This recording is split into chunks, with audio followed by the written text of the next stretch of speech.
अगर आप भी अपनी जिंदगी में किसी मकसद को लेकर आगे बढ़ रहे हो तो मेरा यकीन मानो कि आप भी अपनी जिंदगी की समस्याओं के जंग के मैदान के अर्जुन हो, और इसलिए उस गीता ज्ञान को जानना आपकी चॉइस नहीं बल्कि आपका अधिकार है।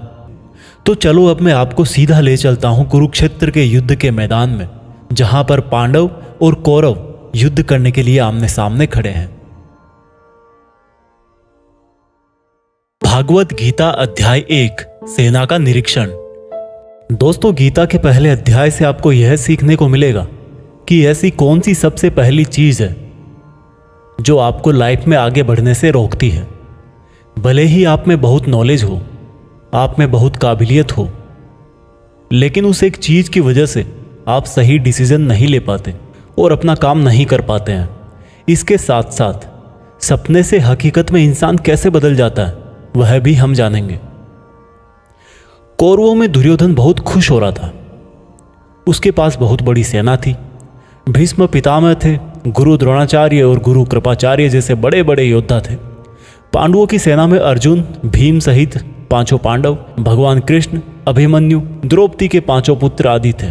अब यह युद्ध पूरी तरह से पारिवारिक युद्ध ही था। पांडवों और कौरवों के लिए गुरु द्रोणाचार्य और कृपाचार्य दोनों एक ही थे। दादा भीष्म भी एक ही थे। साथ ही साथ पांडव और कौरव दोनों खुद भी चचेरे भाई थे, लेकिन हर कोई जीतने के इरादे से आ रखा था। रणभूमि में जब जोर से युद्ध की घोषणा के लिए शंखनाद हुआ तो अर्जुन ने अपने सारथी भगवान कृष्ण से कहा कि हे कृष्ण, मेरे रथ को दोनों सेनाओं के बीच में एक बार ले जाकर के खड़ा कर दो, ताकि मैं ये देख सकूं कि मुझे किनको मारना है।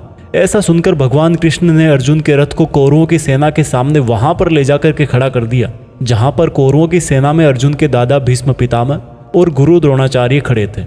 और गुरु द्रोणाचार्य ने ही अर्जुन को तीर चलाना भी सिखाया था। अर्जुन ने युद्ध के मैदान में जिधर भी देखा वहां दोनों तरफ ही सिर्फ परिवार वाले नजर आ रहे थे।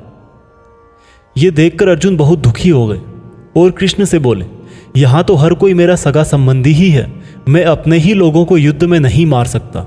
मुझे इस राज्य के लिए तो क्या, अगर कोई तीनों लोक भी दे तो भी मैं ऐसा युद्ध नहीं करूंगा जिसमें मुझे अपनों को ही मारना पड़े। इस तरह से अर्जुन पूरे दुखी होकर और खुद को कोसते हुए अपने धनुष को छोड़कर रथ में वापस जाकर बैठ गए। दोस्तों, गीता के इस फर्स्ट चैप्टर से हमें यह सीखने को मिलता है कि वास्तविकता सोच से अलग होती है। हमें नहीं पता होता है कि जब हम कोई काम करने का इरादा लेकर जा रहे होते हैं तो वहां पर क्या हो सकता है। जब हम किसी बुरी चीज का सामना करते हैं तो हम संयम खो बैठते हैं और घबरा जाते हैं, और घबरा जाने के बाद हम हमारा ही असली रूप भूल जाते हैं। भले ही अर्जुन युद्ध कला में मास्टर थे और भले ही वो युद्ध करने के लिए मैदान में धनुष उठाकर चले आए, लेकिन युद्ध सिर्फ हथियारों के चलाना जानने से नहीं होता।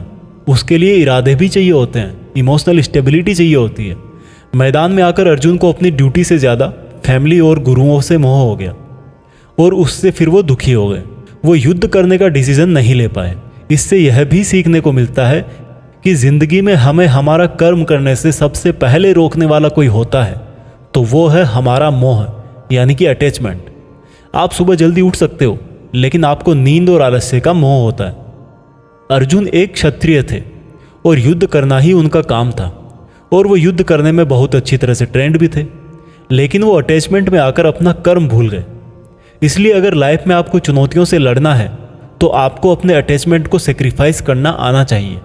दोस्तों, इसको आप इस तरह से भी समझ सकते हो। मान लो आप किसी से बहुत प्रेम करते हो, लेकिन वह मनुष्य आपकी प्रेम की कदर नहीं करता। ऐसे में आपको उसका प्रेम पाने का मोह नहीं होना चाहिए, क्योंकि अटैचमेंट किसी भी तरह का हो, जब तक वो है आप अपनी लाइफ के अर्जुन नहीं बन पाओगे।